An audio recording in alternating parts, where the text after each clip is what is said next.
What's going on, guys? We're back once again. We're finally going to be talking about the Winter Soldier Episode 3. Now, if you guys haven't seen it, go ahead and click off the video because we are going to be getting into spoiler territory, as well as there's a lot going on in this episode. So there's going to be tons to not just follow, but to also go over and really speculate.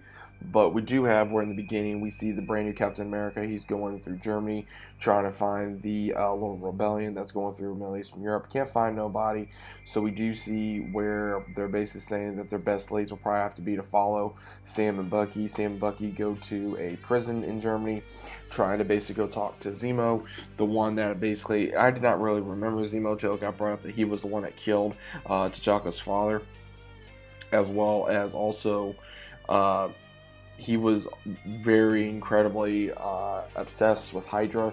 And Bucky comes up with this idea, okay, basically after telling him, we need you because we need to find out who made the Super Soldier Serum once again. And he's very intrigued by this, and he says, okay. And when that does happen, Bucky comes up with this idea to break him out. They break out, and he basically tells them we're going to have to go to an island in close, I think they said Indonesia, called some island, and it was called Madripoor. And basically, what it really reminded me of was Nassau for pirates, because he did say, Bucky said that it was a pirate sanctuary back in the 1800s, and that's what it could be. Nassau, it could be their version of Nassau in this universe, which I find it pretty cool. They go into this world of basically just underworld and crooks, and Bucky has to pretend he's the Winter Soldier once again just so he can keep cover. And Sam's having to play some kind of, like, I guess, rogue gangster. And when they go in there, they're trying to find out information.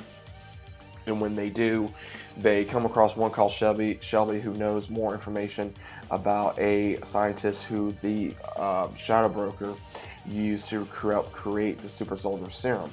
And when this happens, we do have where this information broker gets killed, and they're all removed because unfortunately they're getting framed for the murder of an information broker. And everyone starts going with a bounty on their head, and luck and behold, Sharon Carter returns and is able to help them. And she's been on the run ever since Civil War, and she basically has been staying there for so long. And what we do see is she's almost like not really like a big icon there, but she's basically one of those where she's very informative. She has a large amount of connections. You really just don't screw with her. And she actually came out like a badass in this episode. She really did. She was a major badass in this episode, where she helps them get information through her local connects, and they go to a shipyard trying to find the scientist that pretty much made the Super Soldier Serum. And when they do find him, he pretty much does come up with where there was really nothing for over 6-7 years because of the blip. And when he came back, the Shadow Broker basically gave enough money so that way he could continue to create this serum. And when this is all going on, we see where the bounty hunters are coming in. Sharon is giving them enough time to where they can get more information. And I will say this again, Sharon Carter came out like a badass in this episode. She really did. This is the first time we've seen her in so long, but at the same time, I was happy to see her because this is something that kind of gave me like a Black Widow vibe. And I was very happy that they put this in here.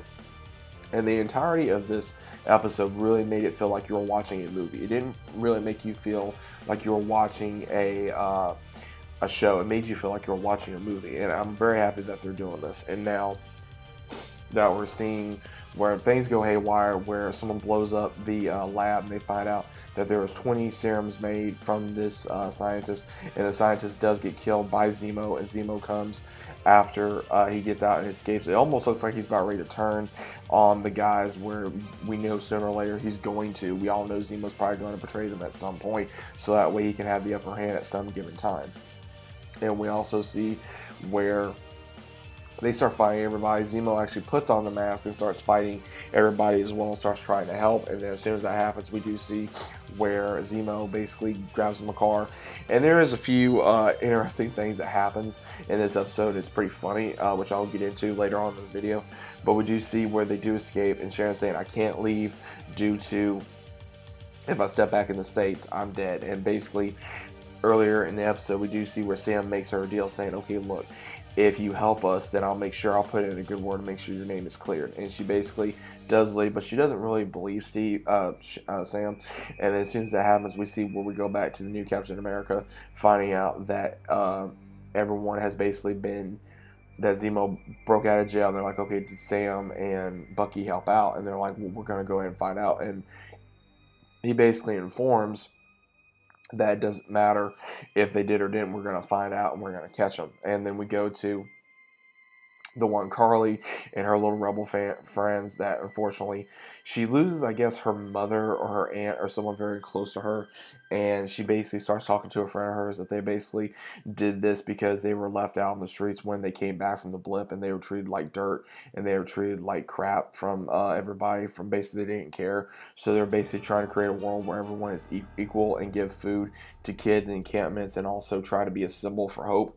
And we do see where it goes back, and at the very end of the episode we see where a familiar face comes to find Bucky and Sam while they're with Zemo, and is Io, the friend slash I guess protector of Black Panther, which was cool to see because he says, I knew you were going to show up sooner or later, and she says, I'm here for Zemo, and that's how the episode ends. Now again, there was a lot going on in this episode. I mean, a lot.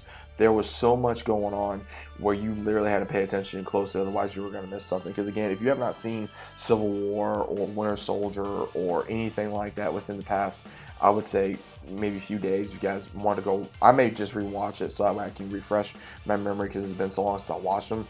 But again, this really made me feel like I was watching another, not a Marvel show, but a Marvel movie.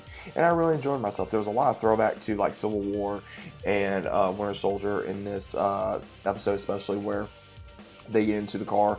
Sam gets in the back and he asks Bucky, he says, you're not going to put your CFR. He says, nope, because it happened to him in Civil War, which it was absolutely hilarious. A little throwback for that one.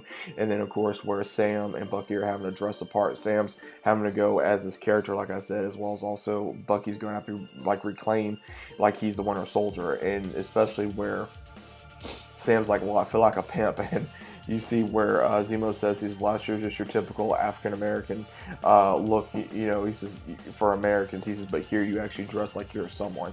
And they kind of look at each other like, really? And then we see where they go into a bar, and Sam he basically is playing this one. I think it's called Tiny Tiger or something like that.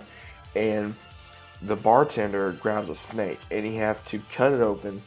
And I guess like one of the meat, I don't know if it was one of the meat parts, I'm not entirely sure.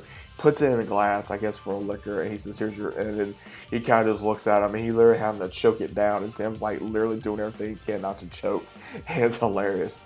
And we see where he's also looking at like different parts of pieces that Sharon's collected over the years in her little hideout, and Sharon's doing good for herself. I can say this, that Sharon has basically became a big status in Madripoor, and it's really cool that they really gave her this, especially after everything that she went through.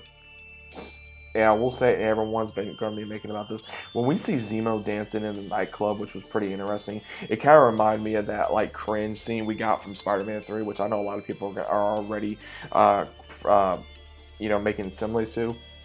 But overall, guys, I really did enjoy the entirety of the episode. It was very fun. It was very action-packed. It was very informative on what's going on throughout the series. I can't wait for next week's episode, but let me know what you guys thought about the episode entirely. Did you guys enjoy it? Was this your favorite one? Was last week's your favorite one? I'd like to know what your thoughts are about this episode down in the comments down below. If you guys are new to the channel, consider about subscribing. Leave a big fat like on the video if you guys enjoy. Also click notifications so you guys are notified every time I upload a video. Hope you guys enjoy your day. Hope you guys enjoy your weekend. More videos coming out for the weekend, as well as also during the week, so stay tuned for that, and I'll see you on the next one.